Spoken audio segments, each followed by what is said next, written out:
అన్నా మంచిగా మాట్లాడనా? బిల్లు కట్ట చేత కానీ ఎందుకన్నా నీ మాటలు ఇవన్నీ? బిల్లు కట్టే రూపాయి ఏంది? ఎందుకు నీ మాటలు?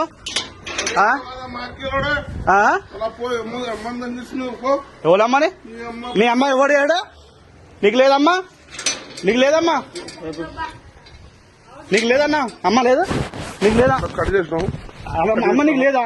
పోరా నీకు అమ్మ లేదా? పో మా అక్కలోడు ఎక్కడి నుంచి పో దంగోడుకు నీ కూడా మా అక్కలోడ పండిత్ ఇంటి ముందు నుంచి పండిత్ డామేజ్ చేసినావు కదా? అరే తీస్తా కాల్సా లంచోడుకు ఇప్పుడు కాల్చన్నా కొట్టానా? నన్ను కొట్టు కొట్టానా? మందుడు నడు బ్యాంకిలోడు అన్నాడు. ఎట్లా డ్యామేజ్ చేసినావు కదా? ముట్టల డ్యామేజ్ నీ అమ్మ పువ్వు వస్తుంది నాడు. కట్ చేసి ఏం ఫోటో తీసుకుంటున్నావు నా లంచోడుకు ఇంటిది? కట్ చేసినావా? కట్ చేసిన. ఈ పని ఏముంది? కట్ చేసిన. మా అక్కడ దంగయ్ దంగయ్ ఎందుకు మాని హ్యాండ్లింగ్ చేస్తున్నావు? దంగయ్